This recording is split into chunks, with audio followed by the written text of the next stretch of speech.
Hello, wonderful universe. It's Jennifer here, and I'm doing video 3 on Mugwort, and we are talking about its magical uses. As you can see, it's in flower. It's not too showy, but they're there, and the whole plant is not in full flower, but it's getting close to it, and so I wanted to show everybody what it looks like. And one of the reasons I did these 3-part videos is to give bite-sized information, but also to see the plant in its cycles. So many people will see a photo of a plant either in its beginning stage, middle stage, or end, but they don't understand how it looks through its whole cycle. And the more you learn about it in all its cycles, the more you will get to understand it as an individual plant, its energies, but also how to ID it. Back to the magical uses though. Number 1 I have on my list is strength. And the reason I have this as strength, I believe I put this one in here, is because this plant is strong. I don't do a whole lot to take care of it. I don't water it when it's dry. I don't do anything specific to it to fertilize it, and it endures, and it's strong, and it spreads. I had one plant, and this is the original plant, and I'll zoom out a little bit. It has spread throughout my yard. I've helped it now. I've spread the seeds, but I haven't done too much to really help it. And so some people consider some of the species invasive, but I think that infers strength. And so if you're looking for strength in your magic, use this plant. It also offers a great protection to us all in physical, emotional, spiritual, and you can use it in many ways. You could use it as a tincture. A flower essence is great. Having it dried, using it as a smoke. It's used both for banishing things. Again, we've talked a little bit about exorcisms. Compassion depossessions is a nicer word for it, for sure. And if you're doing that, please be skilled, because there are so many energies and things that are involved with that and could go potentially sideways or not to the benefit of everyone involved. And also, it is said to help with protection for travel and travel fatigue. Now, I would use the flower essence or maybe even the tincture for that. I don't know how true to form it is, but it gives us that extra strength that we were talking about and endurance.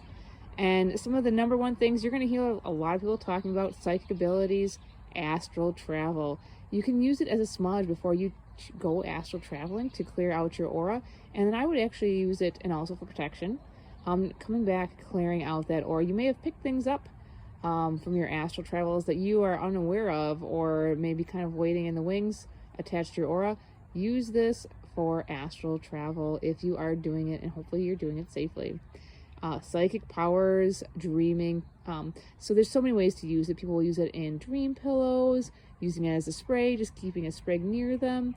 There's just so many opportunities to utilize it, doing the tea.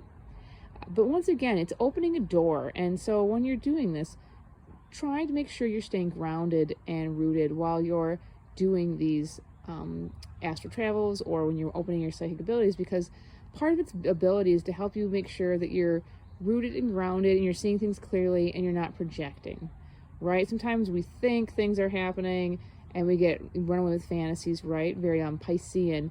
It's to make sure that these visions are clear. It also helps us open to pursuing our dreams. Since it is a very lunar herb, and we talked about dreaming, think about the dreams that we have that we are trying to manifest in this reality. So fulfilling your dreams. An incense can also be used when you're scrying, and the tea can also be used to cleanse your crystal ball or any magical mirrors that you have. So if you're using any magic, that's a great tool to have on hand.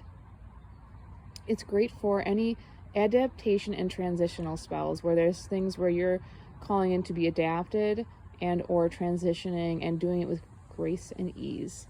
It is great for abundance, and I talked about that a little bit earlier, how much it's spread through my yard with very little guidance or use. So think about this plant when you're trying to call in abundance and health, because it's such a rugged and beautiful plant.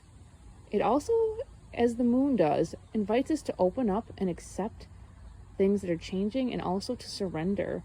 That's a very lunar quality, and being able to accept change. And sometimes it's hard, and I know this is not often incorporated into magical spells, but it's something worth thinking about, especially if there's a rigid way of thinking, living, or being that's not serving you anymore. It could be used for fertility spells, as it is used medicinally, but also magically for fertility, and also lust spells, bringing on passions. One of the other things I wanted to say about it is that I have a phrase for it that I've got from one of my tarot books that I wanted to share, and it is, I see the richness in my spirit and acknowledge my inner values. Right? This is a bountiful plant, and it knows what it can do and where it can grow, and sometimes it doesn't survive, but often it does.